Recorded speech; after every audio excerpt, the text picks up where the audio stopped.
Welcome to Passport to Everywhere with Indagare's Melissa Biggs-Bradley.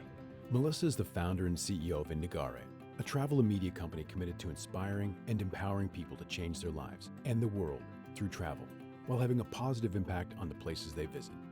On the show, Melissa will transport you to dream destinations, share the latest travel news and trends, and introduce you to the most extraordinary people she has met on the road. We are not different people in different countries. It's not that. That's not the important thing in life. The important thing in life is understanding that we're all together on the same boat. Follow her behind the scenes to the world's most legendary hotels and join us as she explores the future of travel.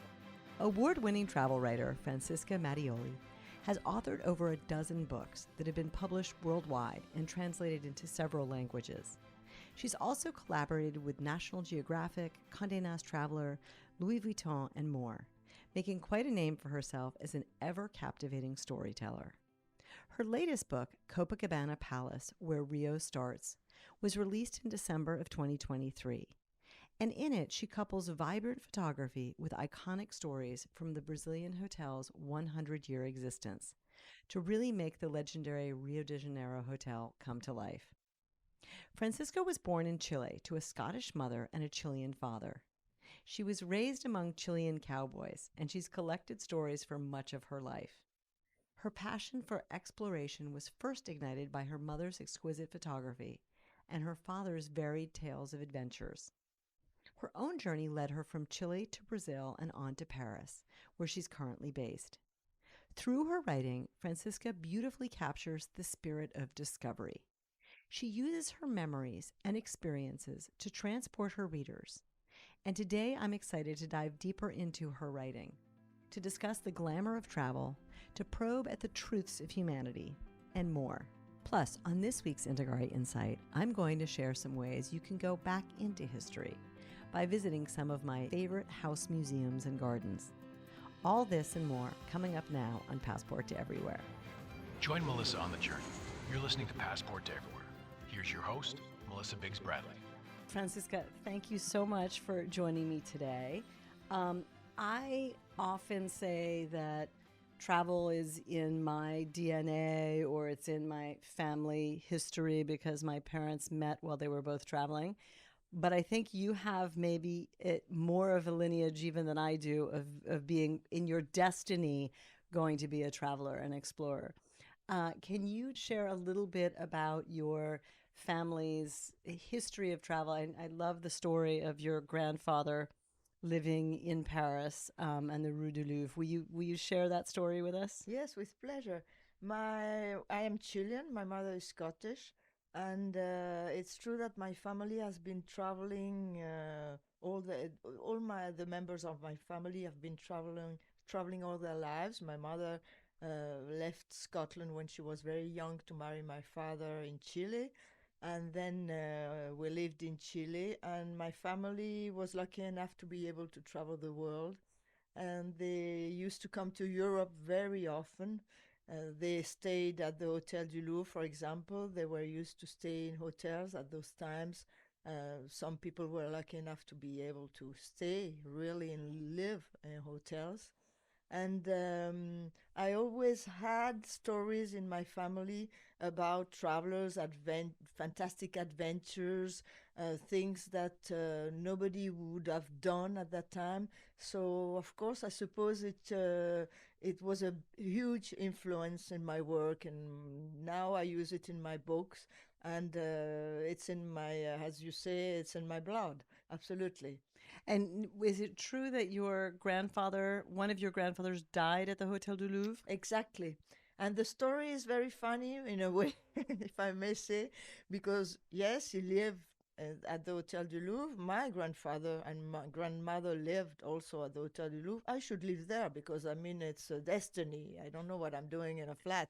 And, and when the last year of he spent there, my great-grandfather lived at the Hôtel du Louvre, and when the bill was sent to my family in Chile, they were all very upset because they had to pay for 1 or 2 years that he has spent at the Hôtel du Louvre. But a month later, they receive another note from the hotel saying that he has been such an agreeable and funny guest that the hotel was offering that year to the family. So it was a relief for my family in Chile to know that they were not going to have to pay for 1, 2, or 3 years of the stay of my grandfather, my great grandfather, in the Hôtel du Louvre. So that is how it started, more or less, you know. So they forgave the whole bill Exact. because he was a good guest. It was a great gift because he was a very original traveler. He arrived with a lot of suitcases. He was a very special person. So they That's loved that. amazing. That's amazing. And so then when you left Chile, because you left Chile when you were quite young, you also moved into the Hôtel du Louvre. Exactly, because my family knew that hotel. Each time they were used to our name because my maiden name is extremely complicated, so they were used to our name. And the first place where my parents thought we should go, because at first we thought we were going to stay in France for just a few months after the political situation got more complex, so it was very different. But at first we thought we were going to stay here 3, 4, 6 months. So we decided to settle at the Hôtel du Louvre, and we brought with us a lot of our furniture because we came on a liner. It took months, weeks to arrive here, and we almost pushed the furniture from the room, and we start putting our own furniture. So we lived there with my sister, my mother, father, and my grandparents. So all the family was living at the Hôtel du Louvre. I must say that at that time also, the Hôtel du Louvre, today it's very different from what it was at that time. At that time, you still had beautiful shops just around the Grand Magasin du Louvre. They don't exist anymore.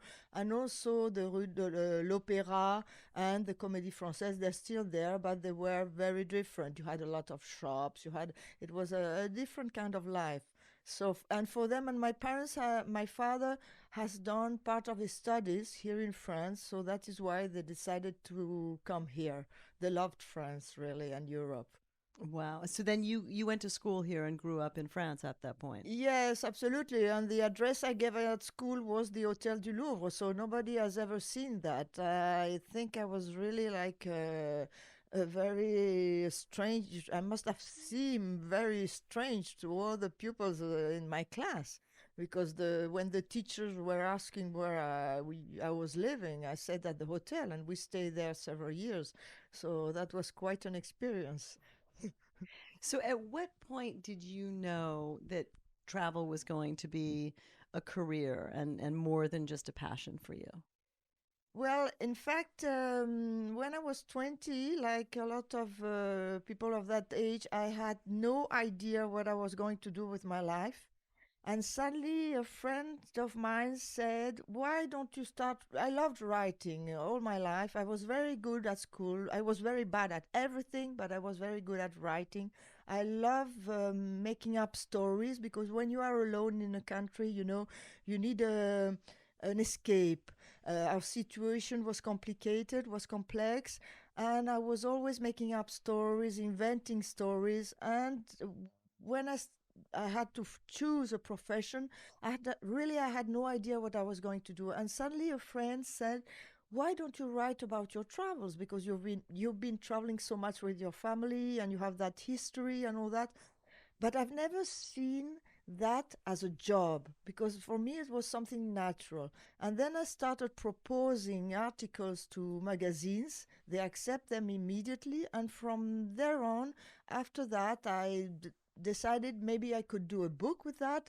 So I went to see a publisher and they said, well, that's a great idea. So we published the stories that were already published in magazines. And that is how it started, very naturally, in fact. I was lucky. I was very lucky because I arrived at a good time. Not a lot of people have been where I've been. I had the opportunity to write about South America. At that time, very few people went to South America. Nobody knew the Atacama Desert or Patagonia, not at all. And I have been there with my family several times, so I could write about places like that were very different and unknown.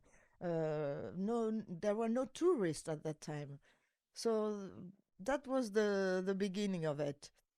Then you started traveling with your husband for National Geographic. But in those cases, you were going to places that were not really for travelers to go to. They were often wars, sort of just after war zones or areas of great conflict. Can you talk a little bit about that period and what it was like to be there? Yes, it was intense, of course. National Geographic for me was a goal. I was passionate by the magazine, of course, by the quality of the stories, the quality of the photographers. It was really when I started doing my job, it's really something I wanted to do, work with them.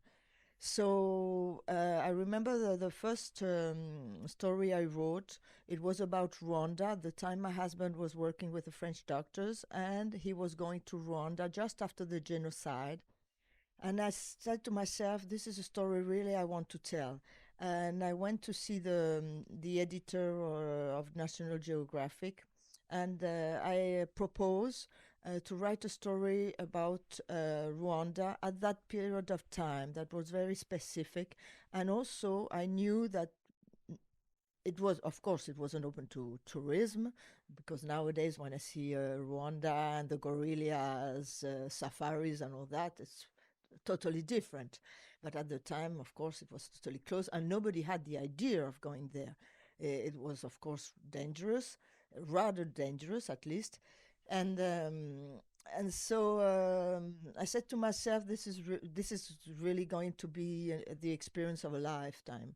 And of course, as we were among the few people who could go there, the people of National Geographic were very excited about the idea. So I went with my husband and I wrote a story about surgeons operating there, but also about how was the life after the genocide. I tried, because it's always very difficult to describe a country where you don't live exactly, where you don't live. I tried my best to explain how was the situation there at that moment. And it was really, of course, it goes without saying, an extremely uh, intense and extremely strong experience.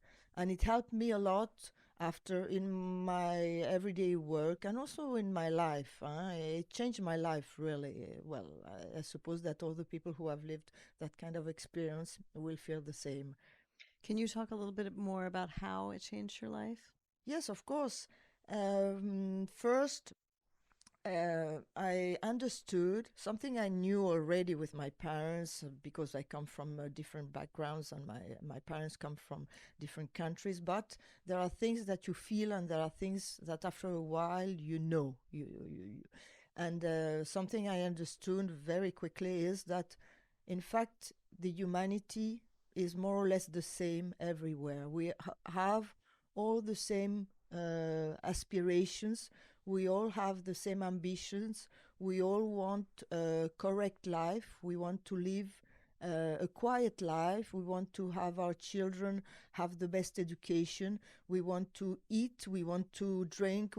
It seems silly to say that like that, but when you haven't been to different places, like we have the chance to go or where we've been, you don't realize that we're all part of the same community. And I think that is very important that we repeat and repeat that again and again.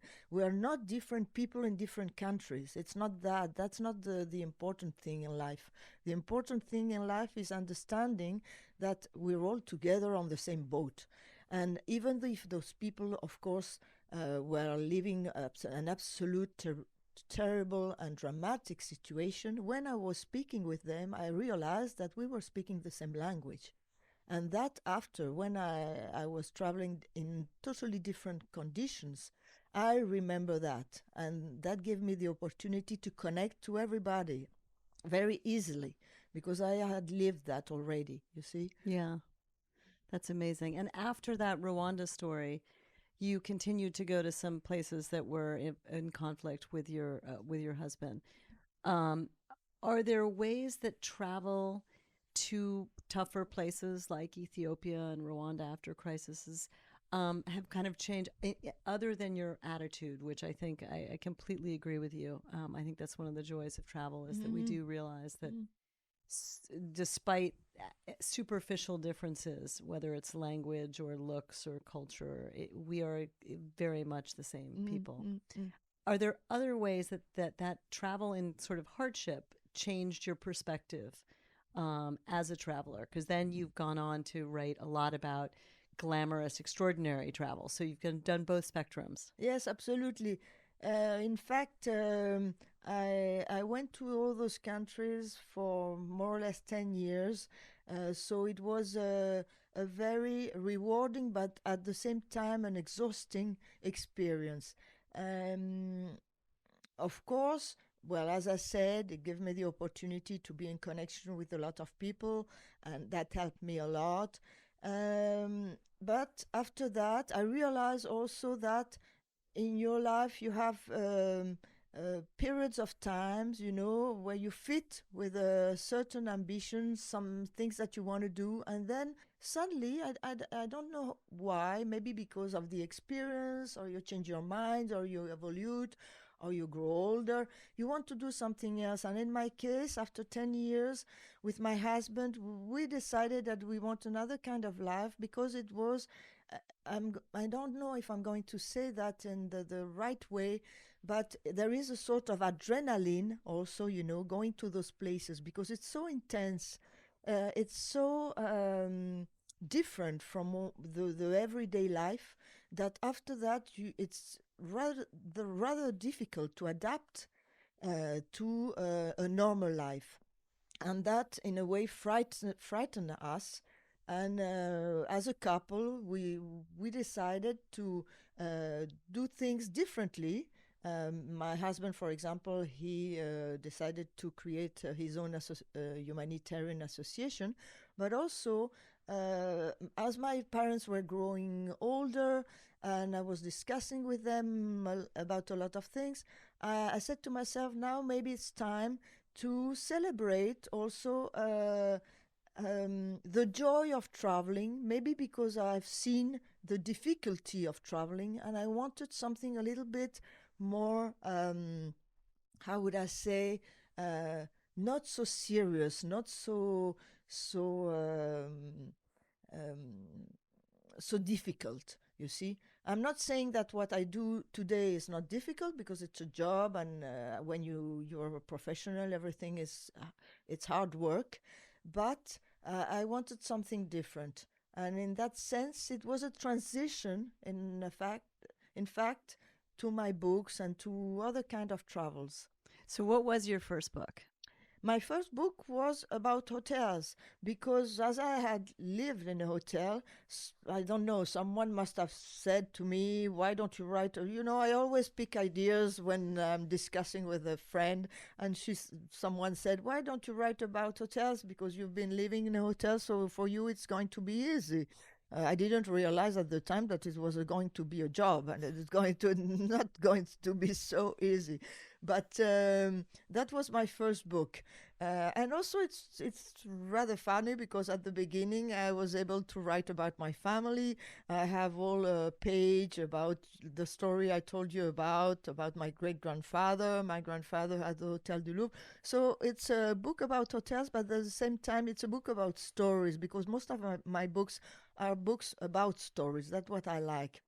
So it's not a document, it's not a journalistic work at all. And now you've written 14 books, I think, right? Exact. So what is the latest one? The latest one is about the Copacabana Palace. In fact, my family has been going to the Copacabana Palace since 1923, the date of the opening. I must be I think, the fifth generation to go there. And when I was proposed, when the Belmont Group came and proposed, because it's the centenary. Last year was the centenary of the hotel. When they proposed to me to write the book, I found it really fantastic to be able to write about something that my family has lived, because I have, I think, 20 or 15 stories in the book, and I really wanted each story to be personal.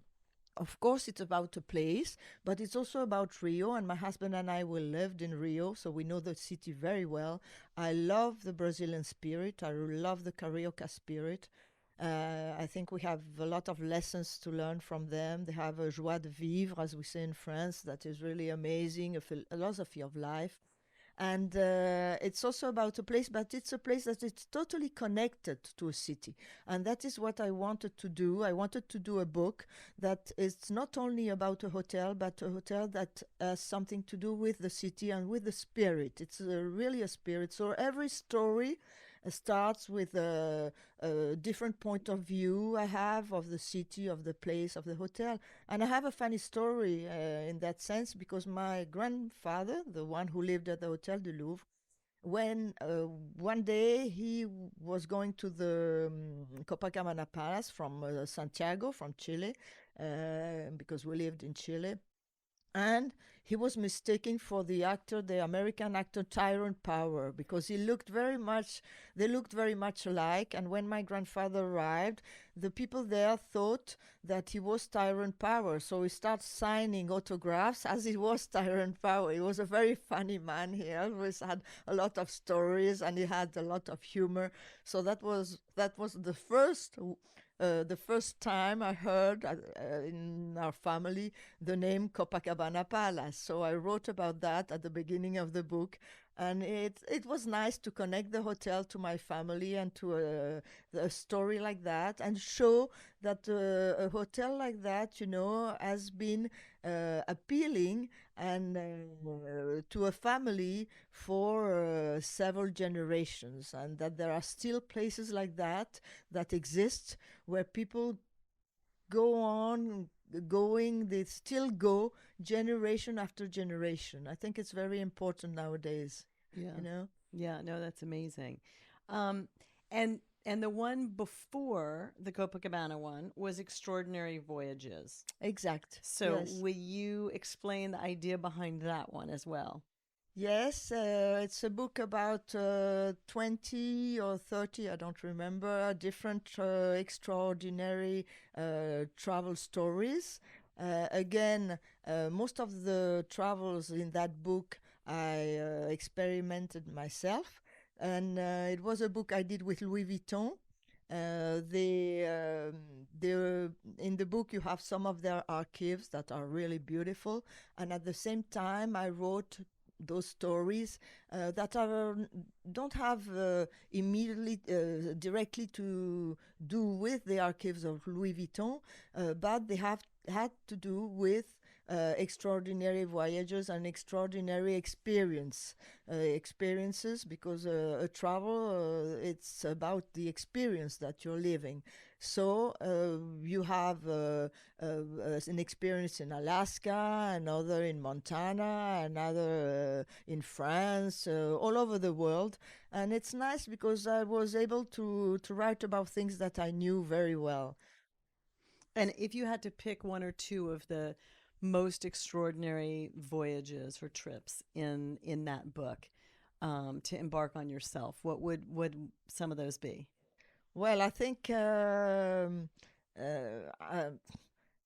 love adventure, in general. So it would be an adventure in Alaska, for example, but it can be the first balloon that was sent to the air here near Paris, or it can be a road trip in the United States, or the America's Cup, for example, because the stories are very, very different, and they go from the beginning of last century to nowadays. So you have all kind of stories and adventures. So it's your question is tricky because most of them, for me, they're extremely different and extremely exciting. Yeah. I love all of them. In fact, I would like to redo or do every one of them. Really, That's fantastic. This is Passport to Everywhere. We'll be right back after the break. You're listening to Passport to Everywhere, and I'm your host, Melissa Biggs Bradley. Joining me today is award-winning author Francisca Matteoli to discuss the golden age of travel, the importance of finding humor in unexpected situations, truly living in the present, and more. And later on this week's Indagare Insight, I share my favorite historic house museums and gardens, as well as some that our travel community has suggested to me. Plus, I have a travel news update that will impact anyone who has a delayed or canceled flight. So be sure to stick around. Now back to the show. Passport to Everywhere with Melissa Biggs Bradley continues. Listen to new episodes every Thursday on all podcast platforms. Okay, and you've also written about legendary hotels. One of your books is on the 100 sort of most iconic hotels around the world. I'm going to ask again, can you pick out of that some of those that are favorites? Obviously, I would imagine that the Copacabana is one, since you just did a whole book on it. But yes, some others in that book that you think still hold up to their legendary status. well, there is one I'm thinking of because I love that part of the United States, and my husband and I, we rented a house in Carmel, so I love Big Sur. I love that part of the world. It's the Beverly Hills and bungalows, because what I like in those hotels, and it's that it has maintained a certain kind of glamour. I think that is something that unfortunately would disappear one day. And when you arrive in that hotel, the Pink Palace, it's really like being in the 50s, with, of course, all the modernity. It has been redone, beautifully redone, and everything. But you feel a very special atmosphere. And also, I would like to say that in those hotels, you can go and have a drink. You don't have to stay there, because a lot of people think it's a hotel where I will never be able to go. But you can have a drink, you can visit the place, you can walk around, and just when you arrive there, the way you are welcomed, the way the people smile at you. It's the same with the Copacabana Palace, because it's very important, the people who work in those hotels also, they have a certain way. Most of the people who have been working at the Copacabana Palace, like at the Beverly Hills and bungalows, they've been working there for 30, 40 years. They've known your family, they know your children. You can say that, of course, of a motel too. And in those places, you have really a sort of a family atmosphere. And what I like, it's the way they maintain the history and that ambience that is very, very specific to those places. So that is the first hotel that comes to my mind. But of course, there are a lot of others. In South America, you have a lot of places like that are still more or less the same they were in the 50s. And I think that is fabulous, to be able to maintain that atmosphere and that special ambiance. Yeah, there's a certain kind of thrill, as you said, of pulling into the Beverly Hills Hotel. And you're totally right. I think I had lunch there for 10 years before I ever got to stay in the hotel. And, yes, and you still exactly. have that sort of, as they say in French, the frisson of Absolutely. excitement. It's very special. You can go there a million times, and each time you feel the same, like being in a Billy Wilder movie. It's fabulous. I love old movies, and I love American cinema. And I was reading the biography of Billy Wilder, and he explains all that and that ambience and atmosphere of that time. And we'll never leave that again. And so going there is just going back to a moment that exists in our imagination, in fact. Yeah. It's like... it's really unique. It's quite unique. Well, it's interesting because your books celebrate a sort of golden age of travel. And as we've been talking, you mentioned that you love adventure, as do I. You know, I wrote my book on safaris. I love adventure. I also love glamour. And I think the golden age of travel had both of those things. I think that's one of the reasons that what appeals to me in many ways about whether it's being in Paris, which I love, or being on safari, which I love, they both have some of the sort of excitement of a bygone era because there's a sense of history still being appreciated or being made. And I'm curious, you know, as you think about experiences that still give that sense of, you know, really exciting, glamorous travel, what are some of the ways? One of them is a great glamorous hotel. I think another is going on a true adventure. Absolutely.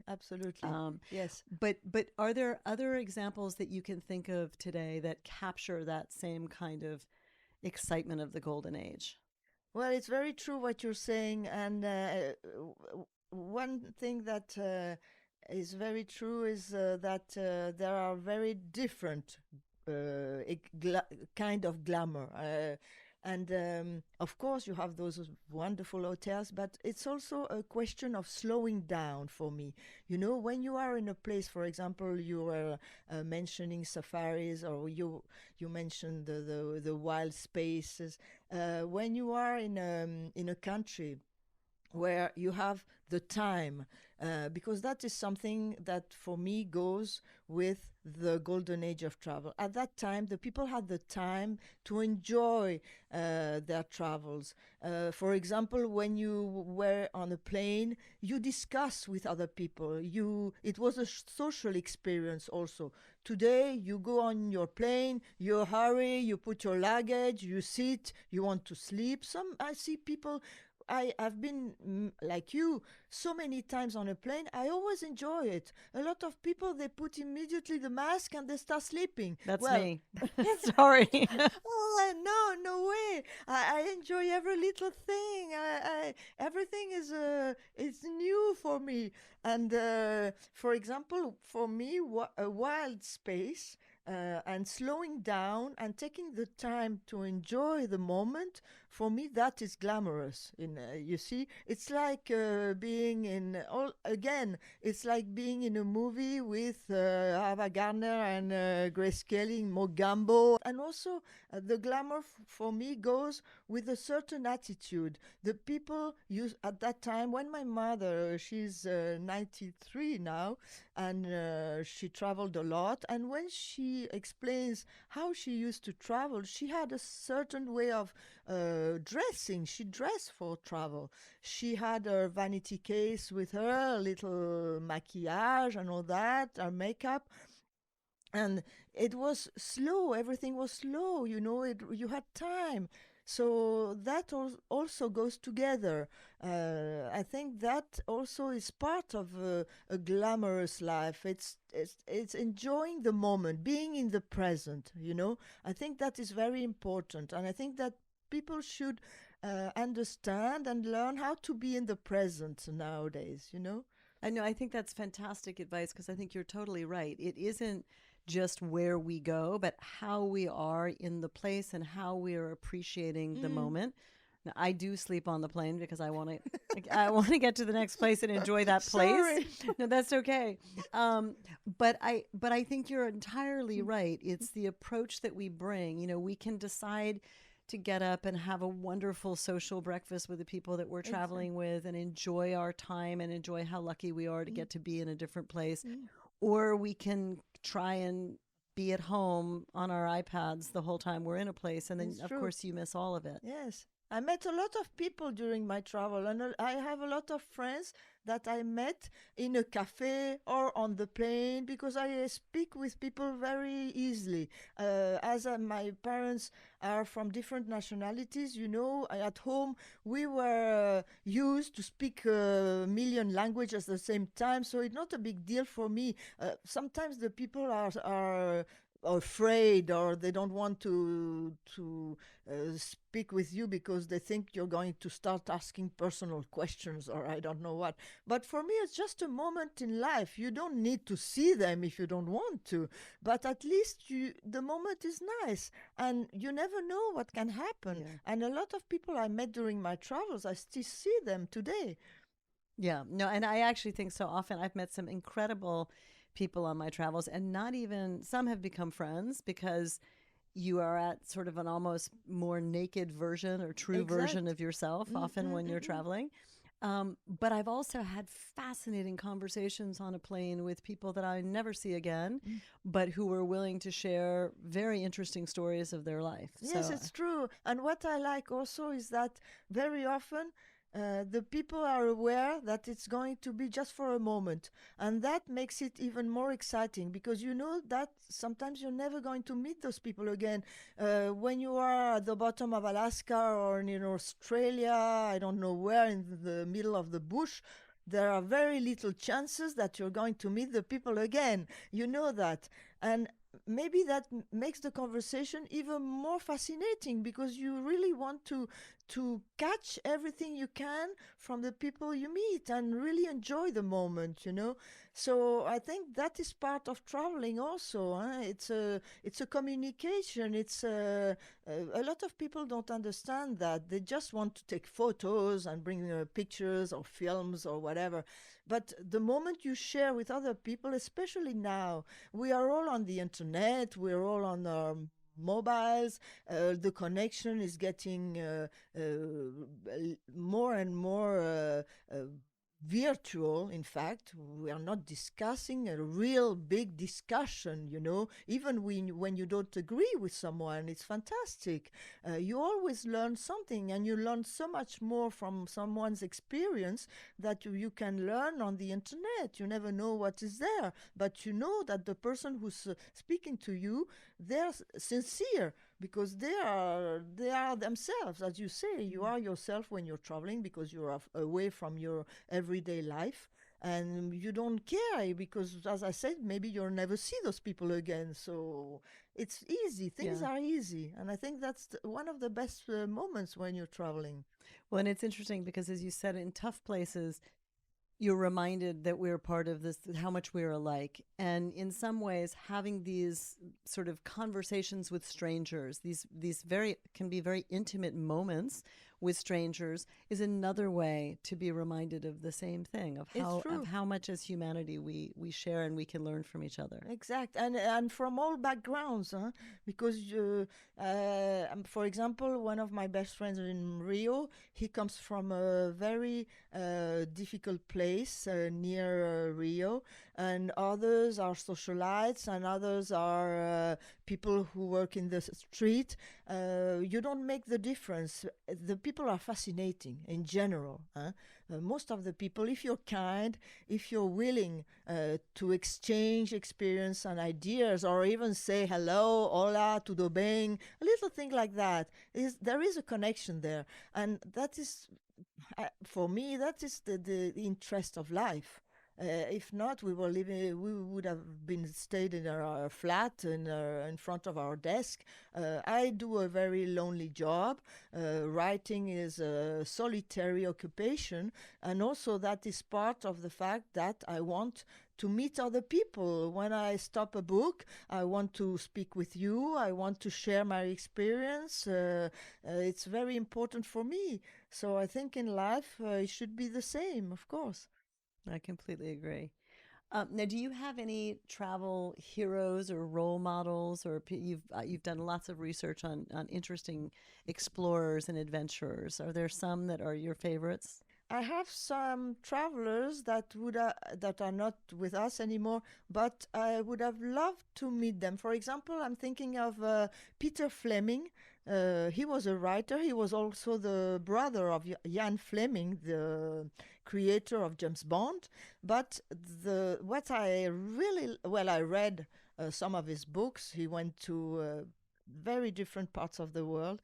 Something that I really like about him is that he had a lot of humor. And I believe that when you travel, wherever you are, and especially when you are in difficult situation, because when you like adventure, it happens, you are suddenly in a situation that you don't know how to handle it, you need humor. And I noticed that a lot of people who travel, who work in the travel business or who travel for their pleasure, they don't have a lot of humor very often. They take those things very seriously. And Peter Fleming, when you read his books, they're full of humor. And I always thought that he would have been a fantastic travel companion, because people like that, you can get out of any situation with people like that. So that would be that's the first example that comes to my mind. I think actually, Francisca, that's such a good example, because if you had I don't have a list of what I think makes the perfect travel companion, but I think intuitively I'm attracted to people with certain qualities if I'm going to travel with them. And humor absolutely has to be one, because as you said, everything, I always think that when you travel, you're giving yourself up to the vicissitudes of life. You just never know if your flight's going to take off, if anything is going to go right. And the best way to be aside from being flexible is to at least have a perspective and a sense of humor on it. It's true, yes. That's so fun. Okay, so I would love to know if you have any travel rituals or habits, because you are as much a professional traveler as anybody, and you've been high and low and all over the world. Are there certain tricks or rituals that you use that whenever you travel? First of all, I always take my luggage with me. That is the rule. Me too. I think that is the first thing. I travel light. That is not very glamorous. I should have tons of luggage, but I don't think that nowadays that is possible. Or if it's possible, it's a nightmare, because anyway, you have to wait for the luggage at the end of the trip, and I don't like doing that. And also nowadays, if you have forgotten something, there is always a little shop where you can buy a T-shirt or something like that. So that is the first thing. Then I always bring a book with me, or several, for the reason I explained before, because if you are waiting hours for a delayed flight, or if something happens, at least you have a good book with you. And I'm very organized. I am a very organized person. When you see my desk, it's a mess. But when I have to do my luggage, I'm very organized, because I hate opening my suitcase and finding tons of things one on top of the other, and it's a waste of time. When you pack, now I'll get into some of the details. I use packing cubes. I like to have different sort of zipped things to keep things in. Yes. Do you do the same? Yes, absolutely. And do you fold or do you roll? Some people, I just fold my clothes in the cubes. No, I fold my clothes the same. Okay. Yes. There are things that I always bring. As you can see, I don't have exactly the South American skin. So I always bring a very high level of sunscreen and protection. That is something I think it's very important. It seems like a detail, but when you're traveling to places like Australia or Alaska or places like that, the weather can be very difficult. So it's extremely important to have a extremely good protection and not worry about all those kinds of things. Do you have brands that you love? Most of them are pharmaceutical brands, like Eucerin, or like I discover lately skin cuticle, I think, and they have a very good sunscreen. Very, very good. And also bring all kind of clothes. I bring jeans, and I bring party dresses also, because you never know where you're going to be, and a party dress is very easy to bring. You have just a long dress that you can wear for a lot of different occasions, And suddenly, if you're invited to a wedding, even a very simple wedding, you're happy to be able to dress up. And when you've been in jeans all day, it's nice at the end of the day to put some makeup and put a nice dress. So I think and that is the little glamorous part that you can still carry with you. That's fantastic. Okay, and so where is left on your list? Where do you still want to travel to? A lot of places. In fact, there are a lot of places where I would like to return. It's more that. Okay. For example, with my husband, we did a lot of road trips across America. I would like to do that again if I'm capable. I'm a very, very bad driver. He is the driver, in fact. And so I would love to do something like that. Australia was really a fantastic experience. I was speaking about Alaska. We went to Alaska several times and we love the place. South America, I know, of course, a big part of South America, but not the center of it. So I would love to go there also. It depends of the mood, you know. Suddenly, because I don't have children, so I can decide from one day to another. And sometimes I said to myself, look, next month or next week, why don't we go there? And we just go. So it depends what happens or what I want to do, you know. And what are some of your favorite spots in South America? Of course, Chile. I love my country. Really, it's geographically speaking, it's absolutely fabulous because, as you know, it's the big, long snake. 4,000 kilometers from north to south. You have the Atacama Desert, which is one of my favorite places I've ever been. It's fantastic because, as you know, it's not only a desert, but it's full of geysers. You have Valle de la Luna, the Moon Valley. You have so many different landscapes. The salt flats and the geysers and the hot springs that you can... It's amazing. I've never been though during what we call the Deserto Florido. Is when there are flowers, because you know you have seeds that are brought by the wind, and suddenly if you have a little water, the seeds bloom, and you have that pink desert. I would love to be there once.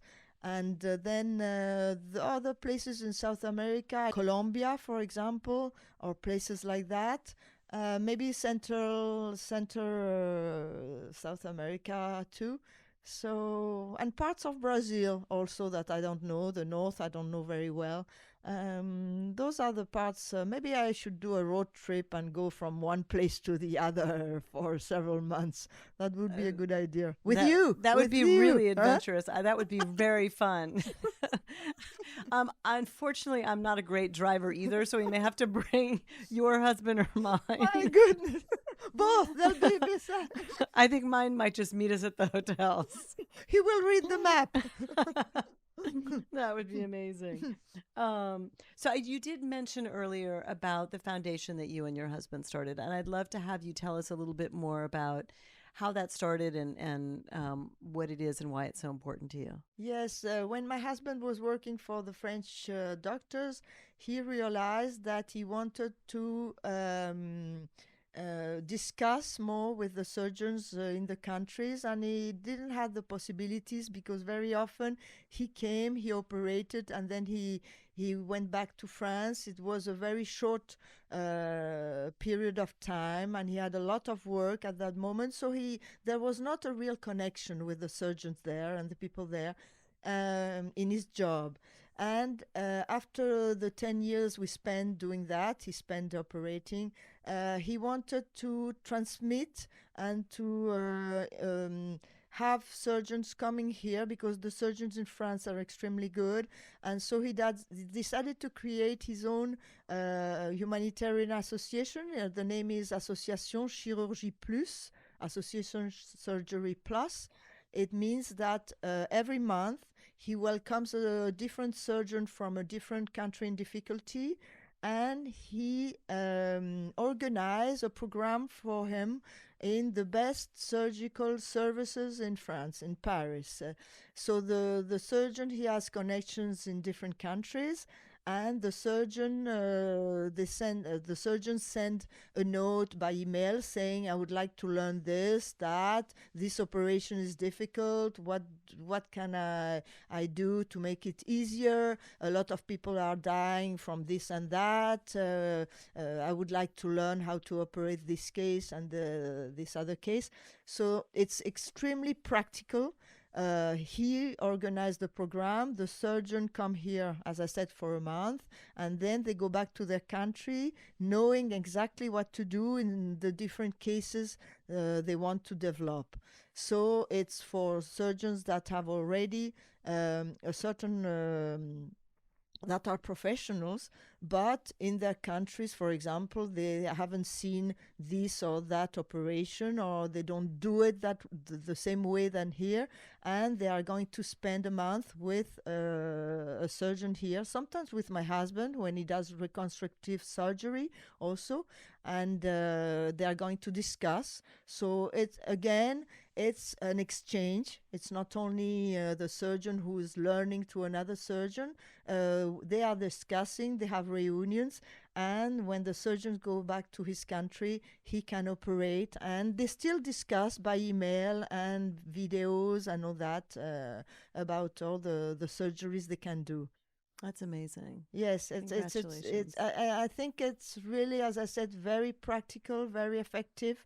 The what they learn, they can put it in practice immediately.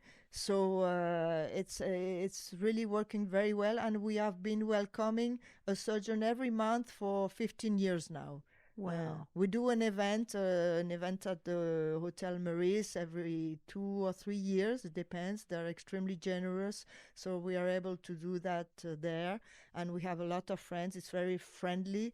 Sometimes the surgeons can come and they discuss their experience with the people who come. So it's really a moment of exchange, a moment of discussion. And I think that when you do a humanitarian work, it must be about that. It must be about an exchange between population and between people. And I'm happy that it's working so well, really. Well, that's amazing. Okay, so what's your next project, Francisca? Well, I'm preparing another book.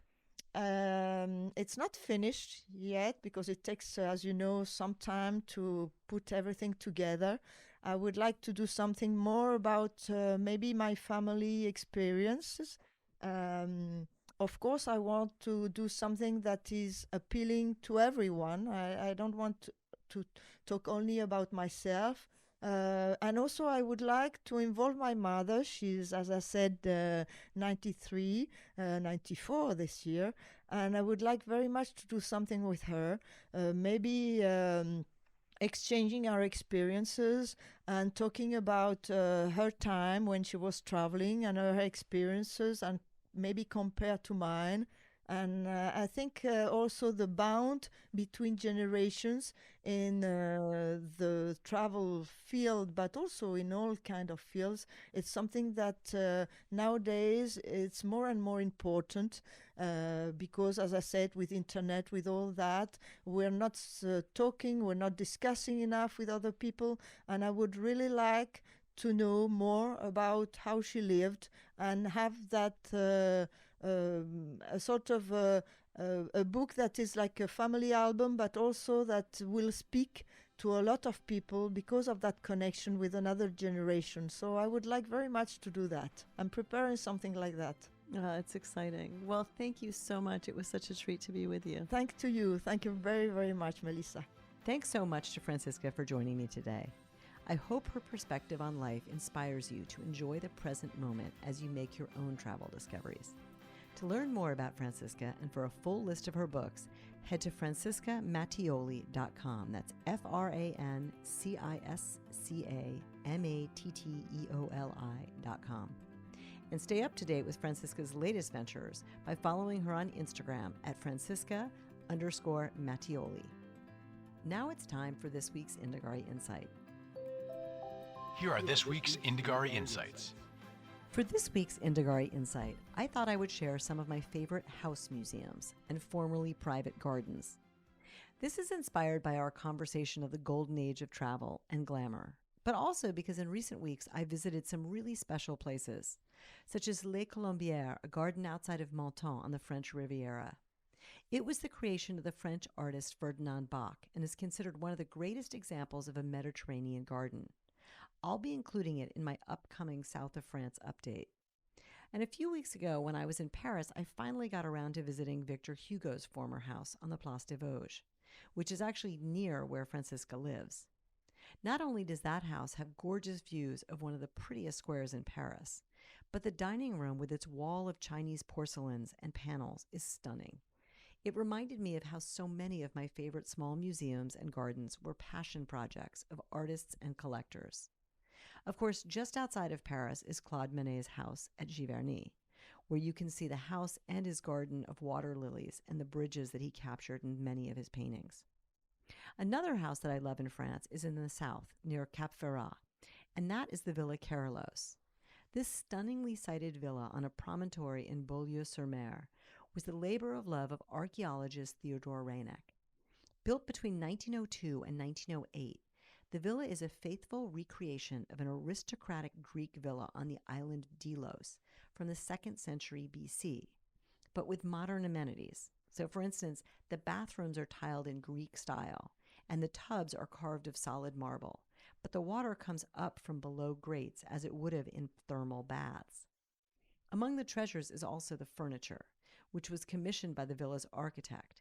Pieces are exact replicas of ancient Greek items, but were made by the era's top French cabinet maker, Bettenfield. There's a great audio tour, and adults and kids will both be fascinated as you learn about domestic servants, children's schedules, and why the dining room is set up with long chaise-like chairs. Hint, the Greeks took their meals lying down. Those interested in design will marvel at the decorative ceilings and the inlaid mosaic floors. It's really an incredible spot. Another place that I love and is very popular with designers and decorators and architects as well is the Sir John Soane Museum in London, where I was last week.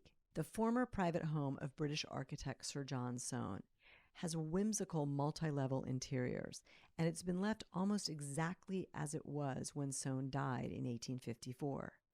An avid collector of art and sculpture, Soane, who was a neoclassical architect best known for the Bank of England, filled his picture gallery to the brim with works such as William Hogarth's satirical series, The Rake's Progress. There's also amazing sculptures, antiquities, and architectural drawings and models on display. In Marrakesh, another one of my favorites is the Villa Oasis, which was the former home of Yves Saint Laurent and Pierre Berger.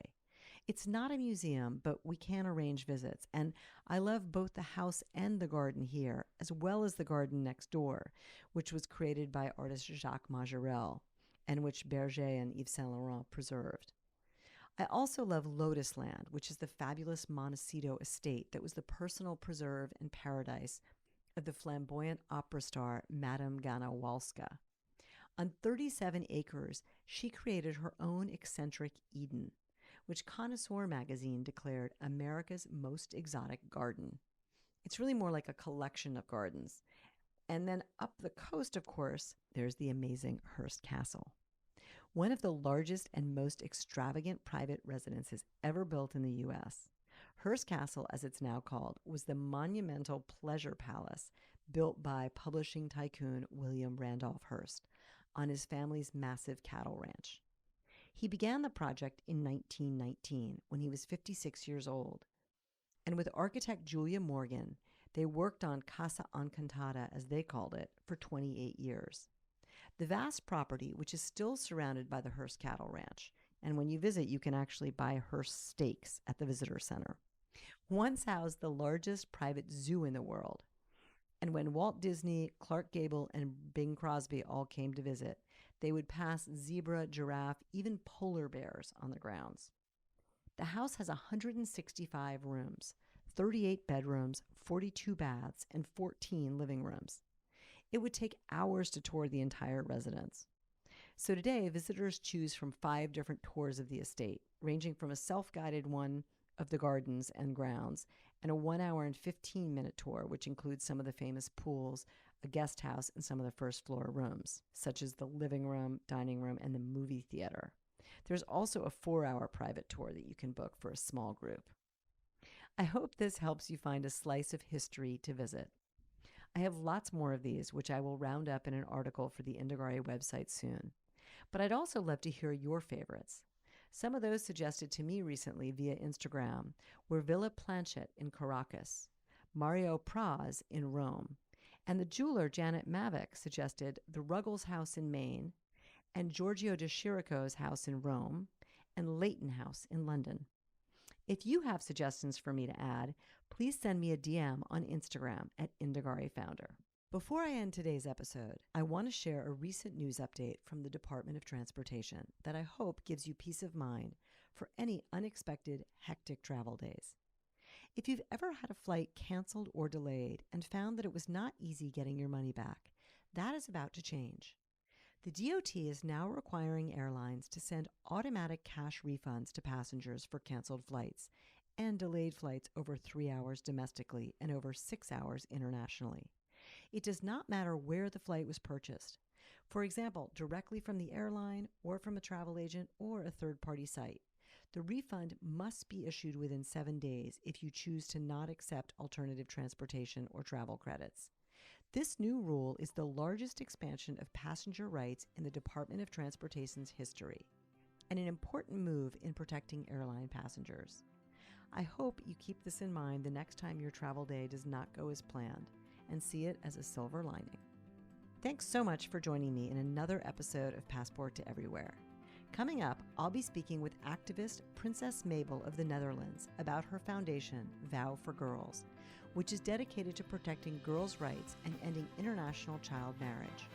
I'll also talk to John Hardy about finding inspiration in Bali, and another Indonesian-based trailblazer, James McBride, about the transformative hotel Nihi Sumba. Thanks so much for listening. Thank you for joining us at Passport to Everywhere. We hope you'll join the journey and subscribe. For more travel inspiration, visit indagare.com. INDAGARE. This has been Passport to Everywhere.